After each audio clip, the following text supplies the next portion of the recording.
오늘 나눌 책은 조승리 작가님의 에세이인데요. 작가님은 안타깝게도 15살 때부터 시력을 잃기 시작하셨어요. 그런데도 자신의 삶을 솔직하게 담담한 어조로 풀어내셨죠. 그 덤덤한 글을 읽으면서 독서 모임에 많은 분들이 눈물을 흘렸다고 하시더라고요. 아무래도 저처럼 작가님의 이야기에 이입이 돼서 그런 것 같아요. 저는 평소 책을 읽을 때 마음에 드는 제목의 목차에 체크를 해둬요. 이 책에서는 전혀 예상치 못했던 정지된 도시가 울림을 주어서 그중 한 부분 읽어드리겠습니다. 3년 전 코로나가 한참일 때의 일이다. 티 없이 해맑은 사람은 종종 악의 없이 상처를 줬고 나도 내가 받은 만큼 수미 씨에게 상처를 주고 싶었다. 그 결말은 대체로 수미 씨의 눈물로 끝난다. 내가 실수했어요.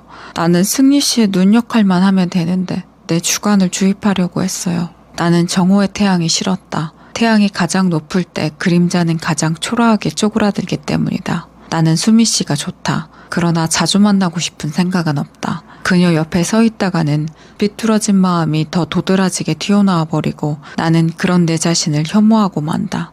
다리를 끌어안고 몸을 동그랗게 말았다. 스피커에서 들리는 파도 소리에 귀를 기울이며 몸을 앞뒤로 흔들었다. 나는 마모된 몽돌이다. 까맣고 동그란 몽돌. 바다는 나를 끌어당겼다가 멀찍이 밀어놓기를 반복한다. 누구에게나 불행을 견디는 방법은 있을 것이다. 나는 이렇게 불행을 참아내고 있다. 어느 날 수미 씨가 내게 언제 가장 행복한지를 물은 적이 있었다.